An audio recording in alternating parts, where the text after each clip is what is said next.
حي على السلام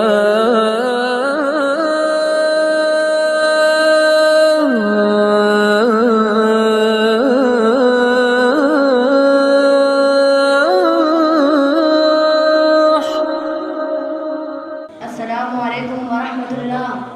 وعلیکم السلام ورحمۃ اللہ وبرکاتہ۔ کہیے کیسے تشریف لائے؟ ایک مسئلہ دریافت کرنا ہے۔ فرمائیے کیا مسئلہ ہے؟ مردے سنتے ہیں یا نہیں؟ ارے بہن، یہ بھی کوئی مسئلہ ہے؟ یہ تو مشاہدے کی بات ہے۔ آپ کسی مردے سے بات کر کے دیکھ لیں، آپ کو معلوم ہو جائے کہ مردے سنتے ہیں یا نہیں۔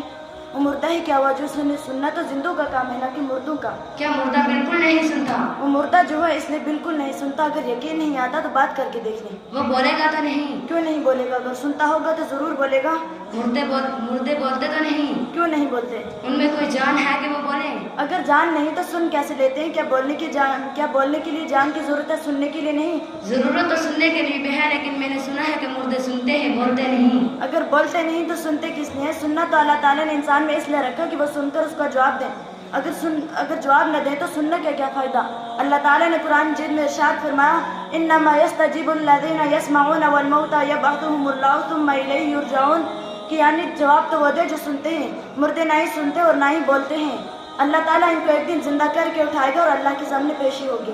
یہ فلسفہ تو میں نہیں جانتی، البتہ میں نے سنا ہے کہ مردے سنتے ہیں۔ کس سے سنا ہے؟ اپنے مولوی صاحب سے۔ کیا تمہارے مولوی صاحب نے کسی مردے سے بات کی ہے؟ یہ تو مجھے معلوم نہیں، البتہ وہ کہتے ہیں کہ مردے سنتے ہیں۔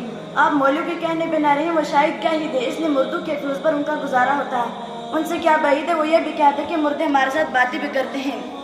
آپ ان کے کہنے پر نہ رہیں۔ اگر تحقیق کرنی ہے تو کسی مردے سے بات کر کے دیکھ لیں، آپ کو معلوم ہو جائے گا مردے سنتے ہیں یا نہیں۔ ہمارے مولوی صاحب تو بہت بڑے عالم ہیں، بڑے بڑے مدرسوں سے فارغ ہیں۔ فارغ تو بالکل ہے، تبھی تو ایسی باتیں کہتے ہیں۔ وہ کہتے ہیں کہ حدیثوں میں آتا ہے کہ مردے سنتے ہیں۔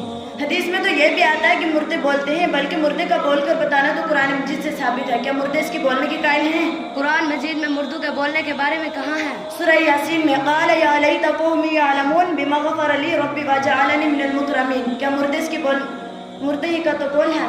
اس کو مردے کا بولنا نہیں کہتے، یہ تو اس کا حال ہے، قال نہیں۔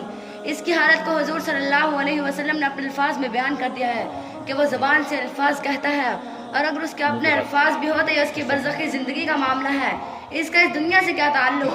برعکس اس کے سننے کا معاملہ دنیاوی زندگی کے متعلق ہے، کیونکہ وہ زندوں کے جوتوں کی آہٹ سنتا ہے، یعنی اس دنیا کی آواز سنتا ہے۔ اس کو مردے کا سننا ہی کہیں گے۔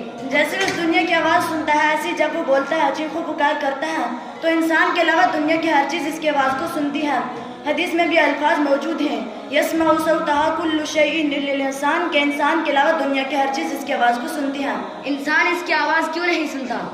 حدیث میں حضور صلی اللہ علیہ وسلم نے اس کی وجہ بھی بیان کیا ہے کہ اگر لوگ اس کی آواز کو سن لیں تو بے ہوش ہو جائے اور مردوں کو قبروں میں دفن ہی نہ کریں۔ ہمیں مردوں کے بولنے اور شور مچانے کا پتہ تو نہیں لگتا۔ کیا آپ کو ان کے سننے کا پتہ لگ جاتا ہے؟ پتہ تو سننے کا بھی نہیں لگتا۔ پھر آپ کیسے کہتے ہیں کہ مردے سنتے ہیں؟ حدیث ہی کہتی ہے۔ حدیث تو بولنے کے بارے میں بتاتی ہے، جب حدیث دونوں کے بارے میں بتاتی ہے، آپ کیا وجہ ہے؟ آپ سننا مانتے، بولنا نہیں مانتے؟ تو کیا آپ دونوں کو ماننا چاہیے؟ جب یہ ہے مشاہدے کے خلاف تو آپ کیسے مان سکتے ہیں؟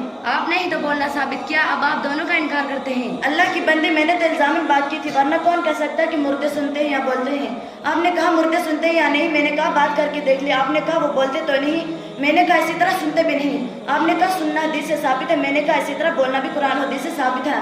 اب اگر آپ قرآن و حدیث کی روح سے سننا مانتے ہیں، پھر بولنا بھی مانے یا دونوں کا انکار کر دیں؟ جب حدیث میں آ گیا تو انکار کیسے کر سکتے ہیں؟ حدیث میں یہ تو نہیں آیا کہ مردے سنتے یا بولتے ہیں، حدیث میں تو خاص موقعوں کا ذکر ہے، جس کا مطلب یہ ہے کہ اللہ تعالیٰ مردے کو کس وقت سنا دیتا ہے اور کس وقت بلا دیتا ہے۔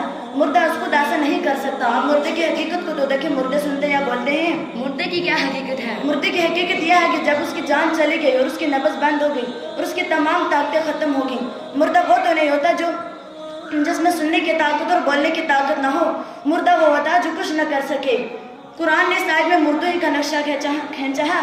أَلَهُمْ أَرْجُلٌ يَمْشُونَ بِهَا أَمْ لَهُمْ أَيْدٍ يَبْطِشُونَ بِهَا أَمْ لَهُمْ أَعْيُنٌ يُبْصِرُونَ بِهَا أَمْ لَهُمْ آذَانٌ يَسْمَعُونَ بِهَا، کیا ان کے ایسے پاؤں ہیں جن سے وہ چل پھر سکے؟ کیا ان کے ایسے ہاتھ ہیں جن سے وہ پکڑ سکیں؟ کیا ان کے ایسے آنکھیں جن سے وہ دیکھ سکیں؟ کیا ان کے ایسے کان ہیں جن سے وہ سن سکیں؟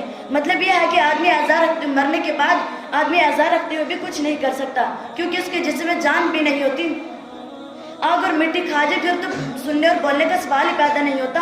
اسی لیے اللہ تعالیٰ نے قرآن مجید میں فرمایا، فَإِنَّكَ لَا تُسْمِعُ الْمَوْتَىٰ وَلَا تُسْمِعُ الصُّمَّ الدُّعَاءَ إِذَا وَلَّوْا مُدْبِرِينَ، کیا نبی صلی اللہ علیہ وسلم عورتوں پر مردوں کو کیا سنائے گا؟ آپ مردوں کو نہیں سنا سکتے، جیسا کہ بہرے کے تو کان ہوتے ہیں لیکن اس میں سننے کی طاقت نہیں ہوتی، وہ نہیں سن سکتا، تو مردہ کیا سنے گا جس میں نہ ہی سننے کی طاقت اور نہ ہی سننے کا عالم ہاں اللہ تعالیٰ اس حالت میں اس کے ذرات کو سنا سکتا ہے اور کسی کی طاقت نہیں کہ ویسا کر سکے۔ اللہ تعالیٰ کا ارشاد ہے ان اللہ یسمع من یشاء وما انت بمسمع من فی القبور، کہ اللہ جس سے چاہے اسے سنا دے، چاہے اس کے کان ہو یا نہ ہو، لیکن اے پیغمبر آپ ان کو نہیں سنا سکتے جو قبروں میں ہیں، یعنی مردہ ہیں۔ اب اس قدر وضاحت کے بعد کون کہہ سکتا کہ مردے سنتے ہیں؟ میری سمجھ میں یہ بات نہیں آتی کہ جب یہ مسئلہ اتنا صاف اور واضح ہے تو اہل سنت کی اتنی اکثریت کیوں اس کی مخالف ہے؟ اکثریت اور اقلیت سے حق کو نہیں جانچا کرتے، حق کو تو عقل اور دلیل سے جانچا کرتے ہیں۔ تو کیا آپ اتنی اکثریت کو غلط کہیں گے؟ عیسیٰ علیہ السلام کو اللہ اور اللہ کا بیٹا بنانے والوں کی تعداد آپ کی اکثریت سے زیادہ ہے، کیا آپ اتنی اکثریت کو غلط کہیں گے؟ اللہ کی بندی حق کے مقابلے میں اکثریت کو نہیں دیکھا کرتے۔ آپ تو